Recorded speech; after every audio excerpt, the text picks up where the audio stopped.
As a proud supporter of Parkinson's UK, the Focus on Why podcast is supporting this charity by including their Time for Can campaign in this episode. Can't work, can't walk, can't taste, can't talk, can't move, can't eat, can't remember, can't sleep, can't finish, feel ashamed, can't smile through the pain, can't stop the voices, can't make it stop. Parkinson's, the fastest growing neurological condition in the world. There is no cure. Yet we can fund, can fight, can discover, can unite, can transform, can live, can change, can give, can slow, can stop, can reverse, can cure. We can do, but we can't do it without you. Parkinson's UK. Together we can find a cure. Donate now at parkinsons.org.uk. Welcome to the Focus on Why podcast. I'm Amy Rowlandson and I ask my guests one simple question. Why?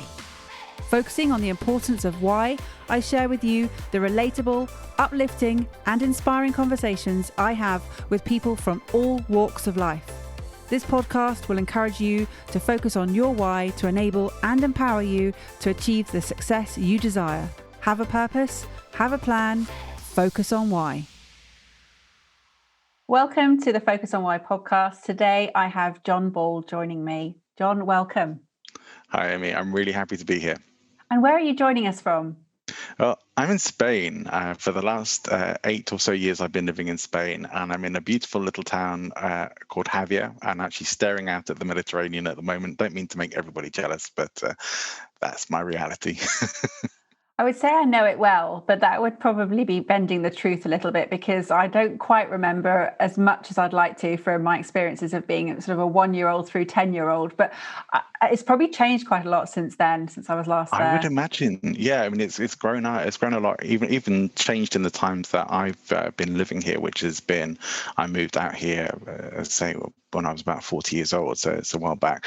And yeah, I've seen changes in that time as well. But I actually live in the city of Valencia now. I just still have a place here in Javier and getting away for a bit and actually starting to move out of Javier to go and live somewhere else. So it's a nice time. And why Spain? Why Spain? Well, you know, I had worked as a flight attendant for 12 years for British Airways, and I loved traveling the world, and it was a really great experience. But I had never lived in another country, and my parents had already retired and moved out to Spain, and so I just all my work ended up becoming remote, and I was just like, hey, can I come and stay with you for a bit? And said yes, and then after I'd been here a month or so, they said, could you get your own place maybe? And so I started looking for my own place. I found a very nice place in the old town here in Javier, and I've been here ever since. As I say, it was about nearly 4 years ago that I moved to Valencia, but I still come to Javier quite a lot. So what is it you're currently doing? At the moment, a few different things. So I do a lot of contract work and I do coaching. I've been in coaching for business coaching, personal coaching for over 10 years full time. And that is mostly with a guy called Harv Eker, who's quite well known for his book, Secrets of the Millionaire Mind, and his Millionaire Mind Intensive Weekends.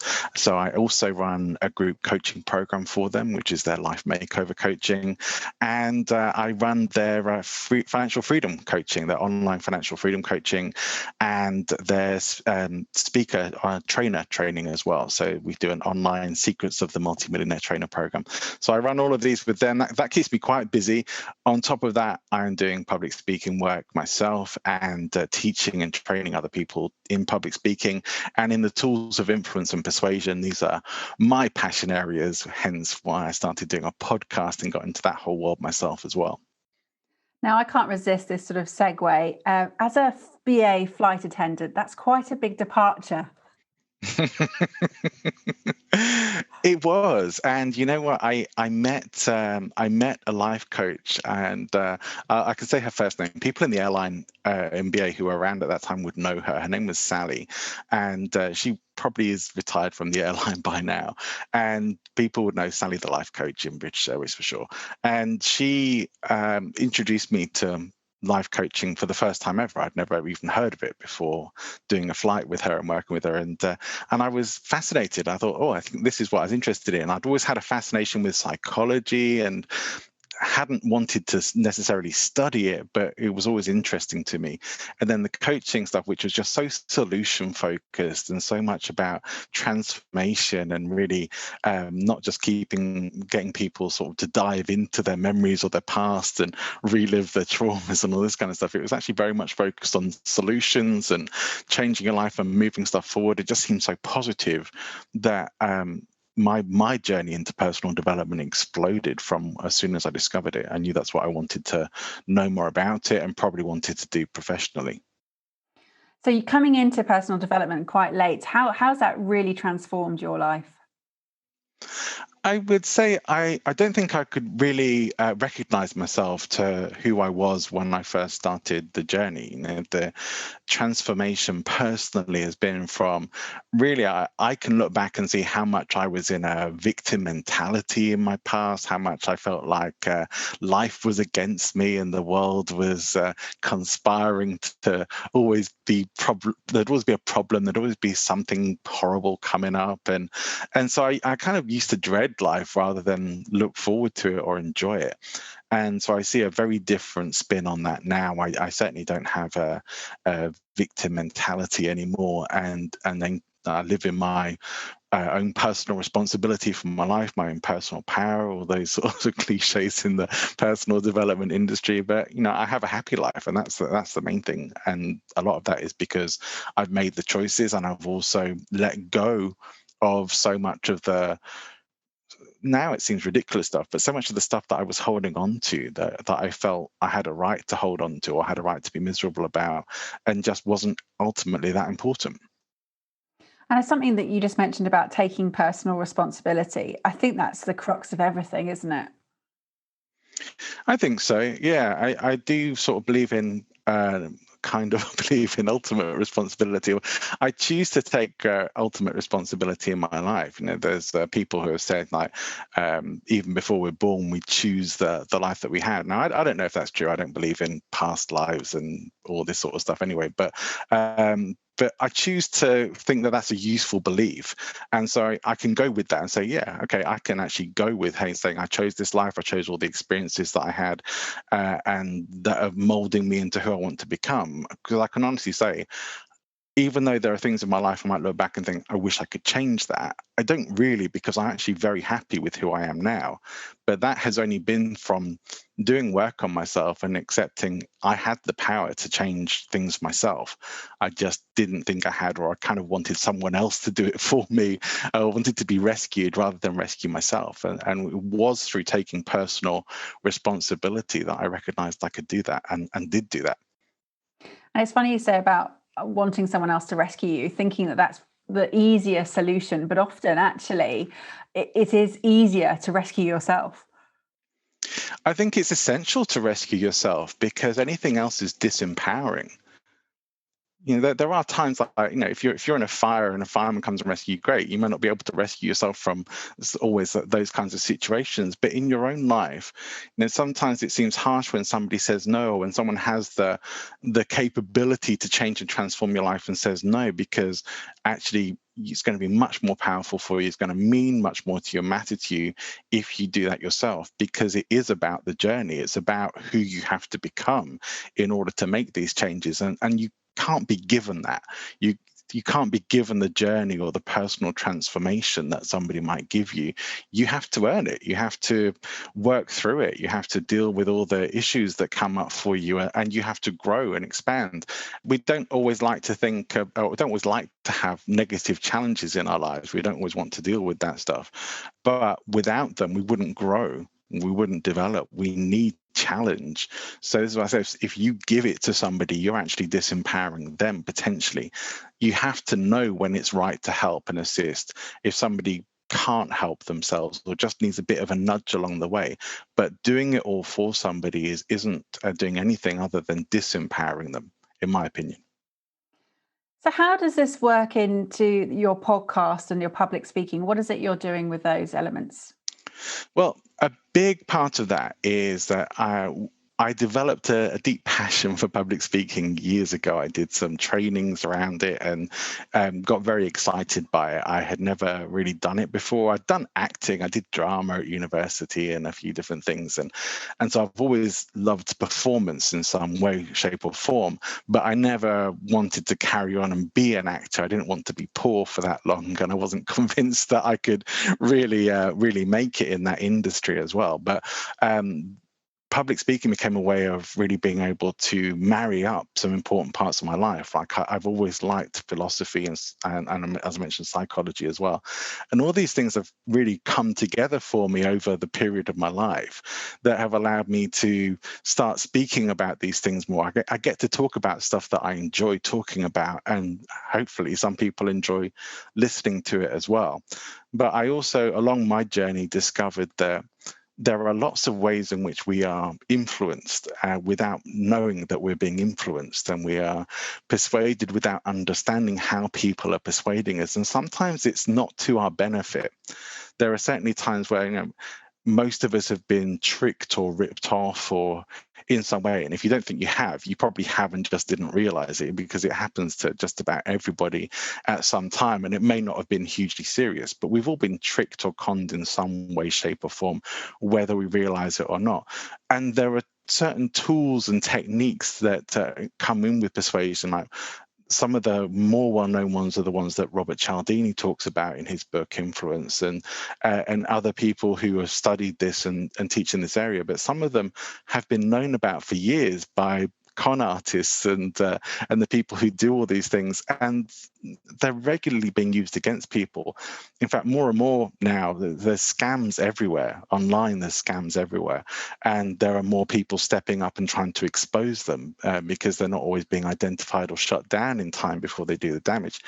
And so a big part of what I hope to do through speaking, storytelling, and some of the stuff I do in my show as well, is helping people to see some of these areas in which they're being influenced and persuaded, but also to learn the tools for themselves so they can go out and persuade and influence ethically and use these tools in positive ways to transform people's lives. So I'll often bring on guests on my podcast who have done that, who use these tools of influence and persuasion for good things in their own life, in their business, as well as some people who've been on the show who understand some of the stuff that goes on behind influence. I've even talked to some cult members before now about their experience and how the cults have worked to control them, and the things that have kept them in those environments as well, and what's happened with their lives when they've escaped that, how they've ended up escaping it, and the sort of devastation that has left behind often in their lives too. So there's a lot of scope for different areas, but hopefully enlightening and interesting, certainly for me and hopefully for the audience of my show. So with these tools of influence and persuasion that you're speaking about, how much of that relates to sort of the hierarchy of our needs? It's interesting because I think it tends to be the case that if we are sort of pretty well fulfilled, if we have most of our needs kind of fulfilled, we're probably less likely to be attracted to a lot of the scams and cons that are going around, because usually they're more attractive to people who are in some kind of desperation or have some major need that isn't currently fulfilled in their lives. And those are things that people are leveraging off in order to trick and con people. So you will often find it's the people who have the least money who are often most susceptible to financial cons particularly. But no, I don't think anyone's really immune to it.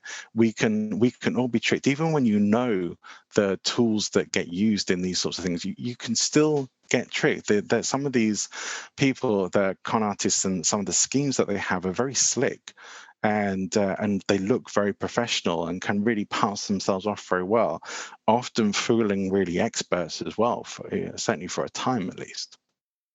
That's so interesting. And how much of that is the psychology and how much of that is through language? Well, it's hard to say. I don't know if I could quantify that. I don't think maybe don't have the tools myself or the knowledge myself to quantify that as any kind of percentage. But certainly it's both. I think the bigger part in my mind would be the psychology of it, that people really are very good at being able to manipulate other people. And it's not necessarily the case that the people who are doing cons and tricks on people and intentionally working against other people for their own benefit are necessarily evil people. They themselves may be somewhat desperate or have been able to justify it somehow in their minds as being okay.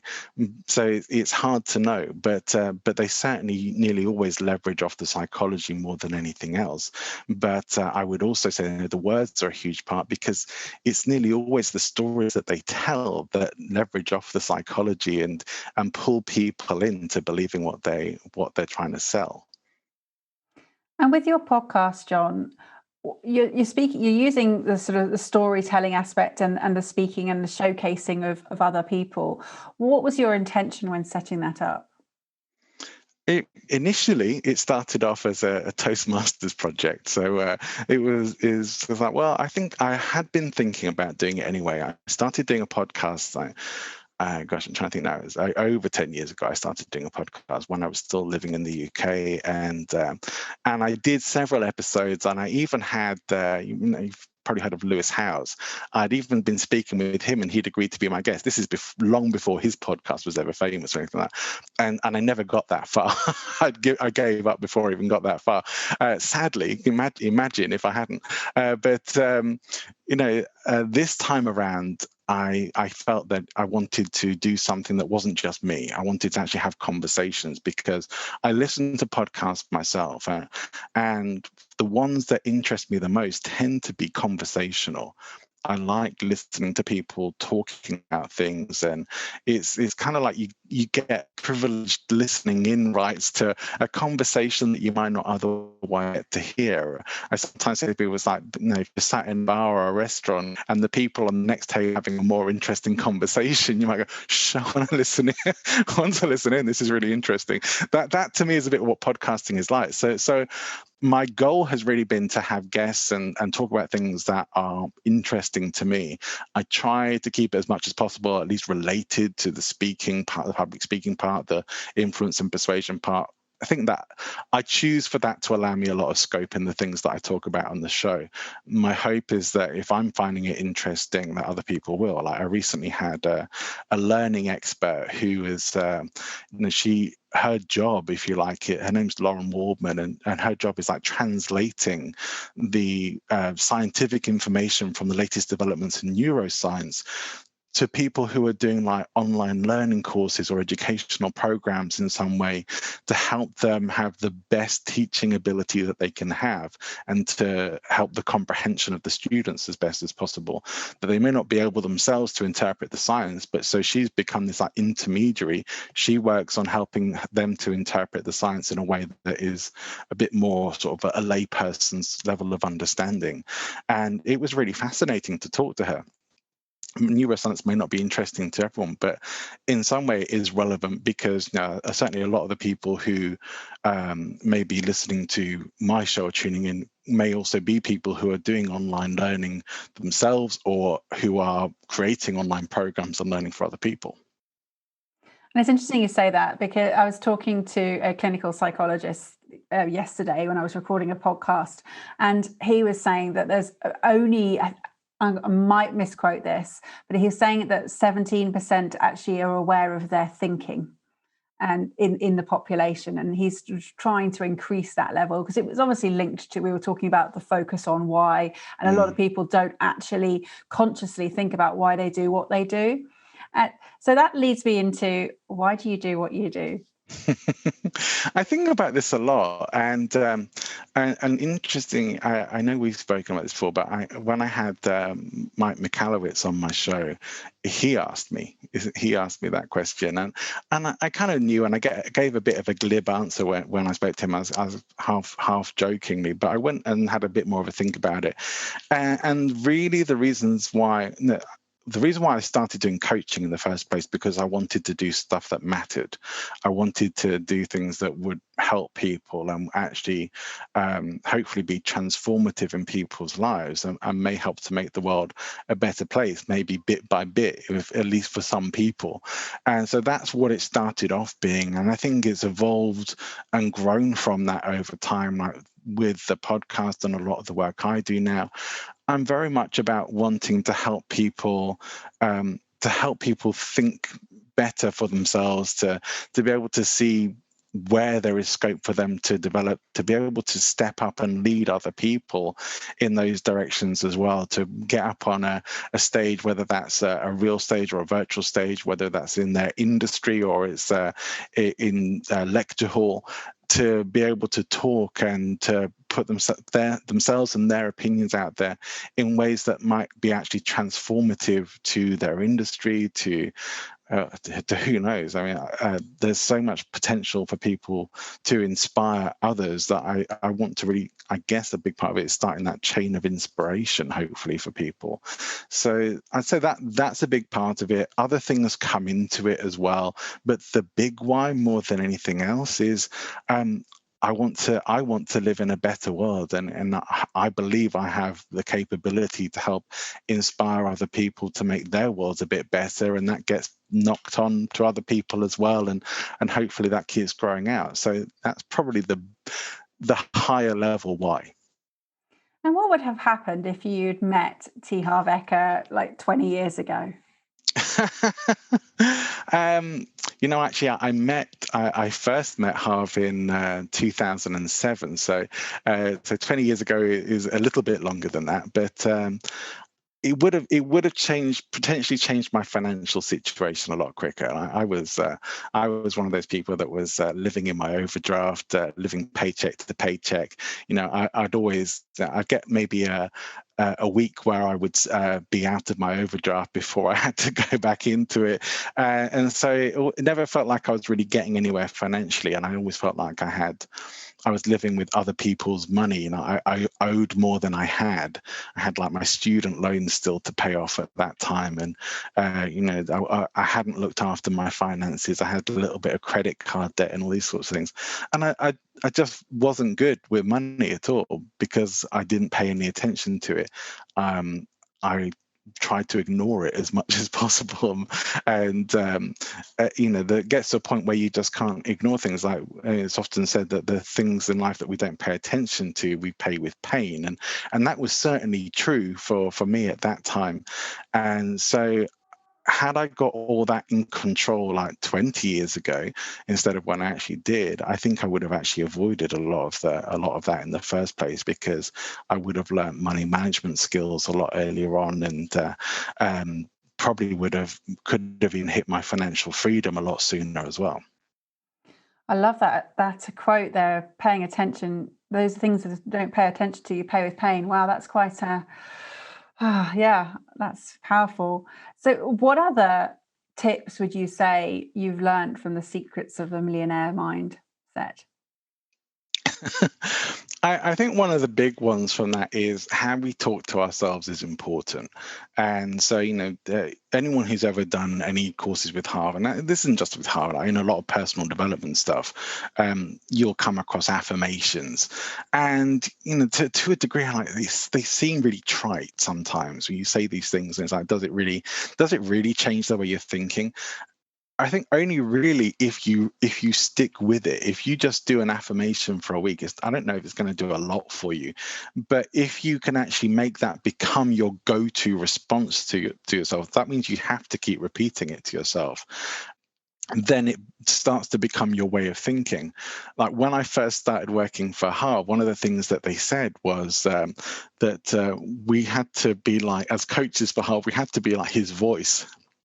So they wanted clients to be hearing his voice in their coaching sessions. Not to do our best impersonation. My voice isn't quite as rough as Harv's, and I can't do that American accent either. But his words, his phrases, to be able to kind of come back with the responses or the no BS kind of attitude to things, or just saying, well, get this in order, and here's take a look at this, or get serious about this, wake up, without necessarily shouting at people and things like that, but in our own way. And so I would say I memorized the Secrets of the Millionaire Mind book. I certainly memorized and mind mapped all of the wealth files, all of the affirmations in that book. And because I spent so long with them, and I posted them up on my wall, so I had them there all the time, and I was saying them all the time to clients, they ended up becoming my go-to responses for myself as well, not just for my clients.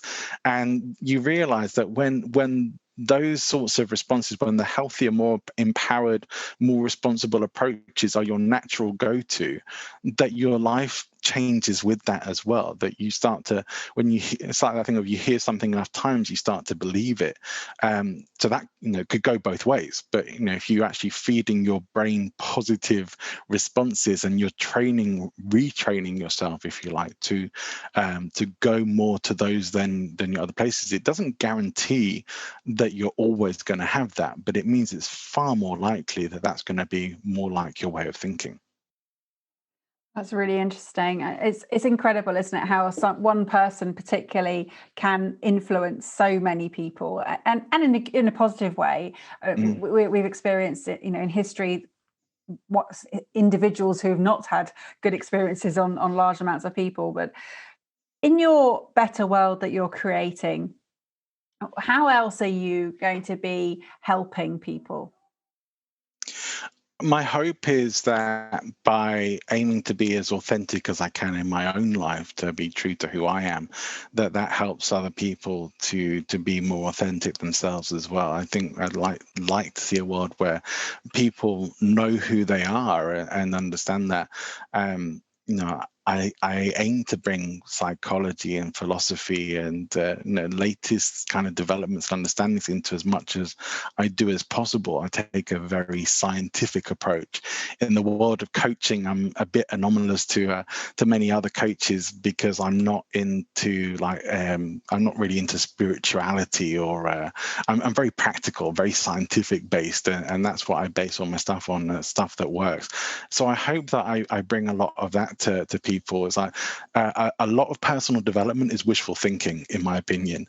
So I'm very much the case of, I want stuff that works and that people can show me it works and why it works.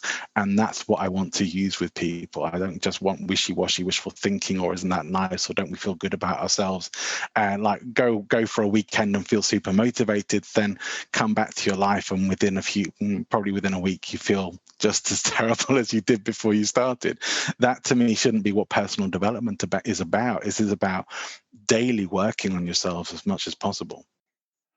And talking about daily working on yourself, which habits have you adopted that you find have been most useful for you? Gosh, I certainly feel that mindfulness and meditation have become a significant part of my life. It's me saying I'm not spiritual, but I do meditate, and I do like the whole attitude of mindfulness. I find I find the philosophy of Buddhism very interesting, as opposed more perhaps to the religion. But I'd say those are things that have come into my life. I like to take time to be peaceful. I don't always do this, but I like to unplug. I do love it when I unplug from technology for a while, and I think those are good habits.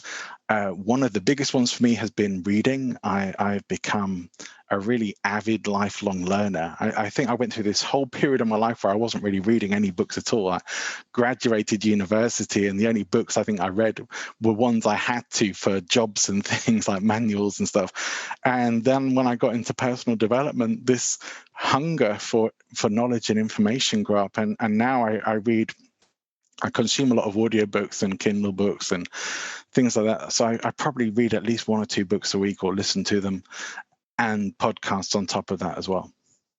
Well, let's have a book off then. What's been your favourite books that you've read recently, or in all time, to be fair? In all time, oh gosh, these are big questions, Amy. I'll tell you something. I'm at the moment, I'm in a little study group studying, and we're all working together to help ourselves improve on, if you come across Chris Voss's book, Never Split the Difference. We're studying that, we're working through it. And even though I've read it several times, I've listened to it, I've read it, going through it and working through it with a little group of people, I'm getting more and more out of it every time we go into it, and getting more into this. We're actually working on practical application of this stuff. There's a big difference between reading a book and putting it into practice, and this is the stuff of putting it into practice in our little group that is making such a huge difference. And we're all starting to feel like, even though it's quite early days, we're starting to feel like we're getting a lot of insights and already improving our ability as negotiators.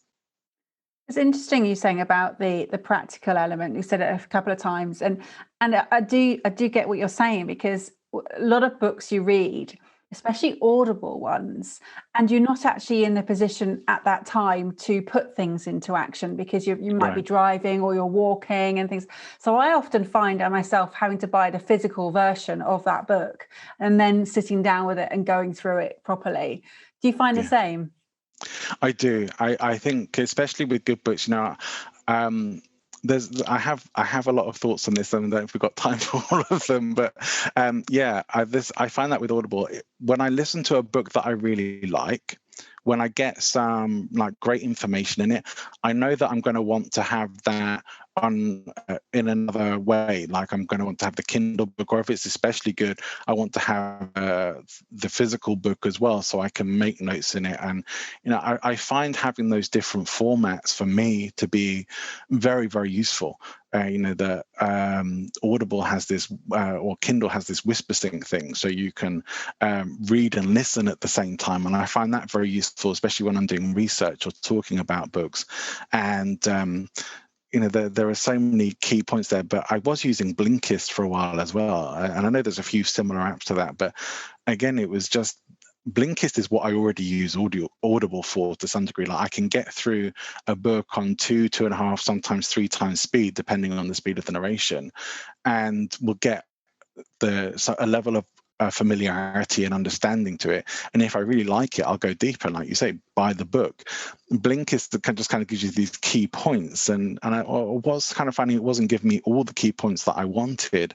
But I think a lot of people treat that as a replacement for reading the book if you've got the key points, and I think it's not. All this information without actual practical application of it is somewhat meaningless. It's kind of like a computer storing data. Unless it's actually being used for something, then what's the point? You might get some great ideas, you might keep your brain active and stuff, and that's all good, but I think to some degree we need to read stuff, especially stuff that is really good quality, to a level of wanting to be able to practically apply it and utilize it in our lives. That's where stuff really makes a bigger difference, in my opinion. Oh, I totally agree. It's interesting because I keep a daily journal, and I'm on day 1,400 today, actually, a nice round number. And what I like about the journal is I read a book and I sort of take my key points on it. And if I look back at that journal, I'll say, oh, that was valid at the time. I need to read that book again, because I reckon there's going to be some different learnings for where I am right now. And I think that's something that is to go back and read the books that have resonated with you before, because they'll resonate on a higher level now, a few years on. Yeah, I do think, I think that's really important. I know not everybody loves or rates Think and Grow Rich, but it's a book that I've got a lot of value from over the years, and maybe not 100% of it that I agree with or practice, but certainly lots of stuff in there that I have found very valuable, that I revisited enough times. Not so much now. Other books have taken its place. I regularly listen to Influence, the Psychology of Persuasion, the Robert Cialdini book, and the is it Persuasion, the Persuasion book as well, that followed up from that too. Those more have become the kind of books that I feel that, as someone who is talking about influence and persuasion more, I need to know that stuff inside and out. So I feel a responsibility to revisit that kind of information, and to know it as well as I can possibly know it. And I still find I will go back to things like you say, it depends on where you are at the time. You'll hear something a bit differently, or you'll get a new level of understanding on something, especially if you've been applying what you learn. So I keep a spreadsheet. I just reached out to get it just then, and it's color coded, obviously, because I like color coding. But I keep a record of the books I've read, but who recommended it to me, because I find that actually it's quite good to then go back and have a conversation with those people and just have a talk about it, because you've already got something in common that they've recommended this book to you. I have read so many different areas, and I'm like you, I'm such a lifelong learner. I'm never going to sort of give up the learning. And every time I read a book, it sort of has a domino effect of another book coming up or cropping up, or a Yeah. different topic. Where have you been led with your books? Oh my goodness, all over the place.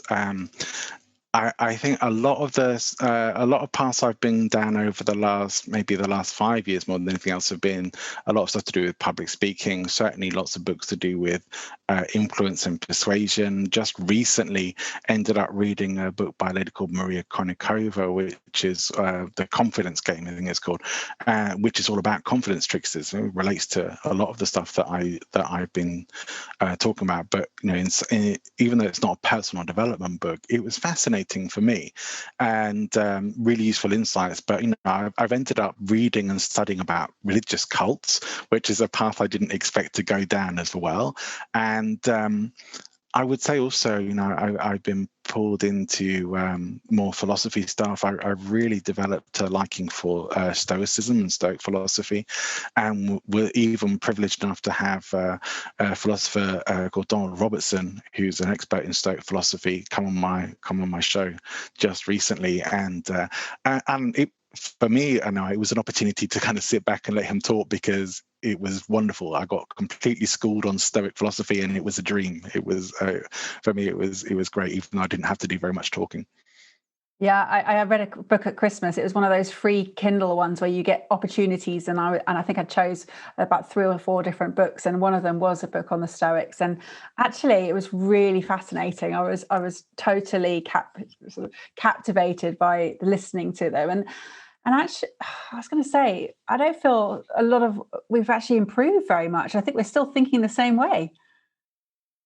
Yeah, it's amazing that I think that in the chat I had with Donald, that so many of the things that were going on, like his recent book is like How to Think Like a Roman Emperor. And so we were talking a lot about that, and it's primarily about Marcus Aurelius, who was like the philosopher king. And so he was a man who was actually in power as an emperor, but very much a philosopher and also a speaker, because the leaders in those times had to be trained in sophistry and public speaking. And we talked about some of the battle that was going on in him personally between becoming more of a sort of maybe a more ego-centered sophist and getting more into the philosophy, because those were the main areas that they were taught as well, and that it was the philosophy that primarily won out for him. But it really fascinating, like things that you just would never necessarily feel that you would relate to somebody in ancient Rome, and yet there's so much there that you can. So many of the things that were going on politically, so many of the things that you see in public life, things like talking about public speaking and how some people are all about their egos, and how I think he said it was Aristotle who had been saying something about wanting that people should be challenged when they hear a message from the stage. They shouldn't just go and feel good about themselves. They should feel challenged in a way that helps them to grow or see something in a new or different way, which is very much where I feel I am. And I feel that that's, for me personally, has been part of my growth. I look and see, I wish we were still taught public speaking in schools. I wish we were still taught ethics and philosophy in schools as they were in ancient times. But those things, which I think are critical for life, especially now, have mostly disappeared. Well, we can certainly learn a lot about sort of public speaking through the various leaders of the various Roman emperors. They had some great sort of talks. The meditations are a wonderful read that I've been getting into. But if you want books that make Stoicism very accessible, certainly Donald Robertson's stuff is very accessible.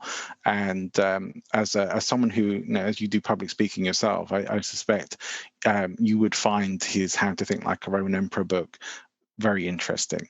And he talks about like some of the roots of rhetoric and rhetoricians, and lots of very interesting stuff that goes right back to the roots of early public speaking. And it's all about the power of three. That's certainly a big part of it as well. I love talking about where books have led you. A lot of books have led me to learning more about rhetoric and rhetorical devices, and being able to understand them more and how they're used and applied, because they're a big part of influence and persuasion as well. Well, it has been an absolute pleasure having you on the show, John. It's been great. I feel like we've been on our own journey around the world. Your flight attendant's still there. You've taken me all across all different topics. It's been fantastic. How would people get in contact with you? Well, one of the best places to get in touch with me is on LinkedIn, so you can always find me there. I'm probably more active there than anywhere else, but you can also find my website, which is presentinfluence.com, and to contact me, it's just john@presentinfluence.com. Very easy to remember. Perfect. Well, thank you so much for coming on the show. It's been an absolute joy having you on the podcast. It's been a pleasure. I've really enjoyed it. Oh, brilliant. Thank you. Have you got a final word for the audience, please, John? I think one thing that I feel is most important in life is to not just to keep learning, but to keep putting the stuff into practice, because it was reportedly Lao Tzu who said to know and not to do is to not truly know. So whatever you learn, aim to put it into practice as well. Do something with it. Otherwise, it's just learning for the sake of learning. Thank you for listening to the Focus on Why podcast. I'm Amy Rowlandson, and if you've enjoyed this episode, please leave me a 5-star Apple Podcast review. Connect with me on LinkedIn, Instagram and Facebook, and become a member of my inspiring, uplifting and positive Focus on Why Facebook group. I help people to focus on their why with clarity, uniting their passion with their purpose with a plan, to create the life they truly desire. If you would like me to help you focus on your why, then please book a free 20-minute coaching call via calendly.com/Amy Rowlandson. And if you haven't already, please sign up for the Friday Focus weekly newsletter via my website, amyrowlandson.com. Have a purpose, have a plan, focus on why.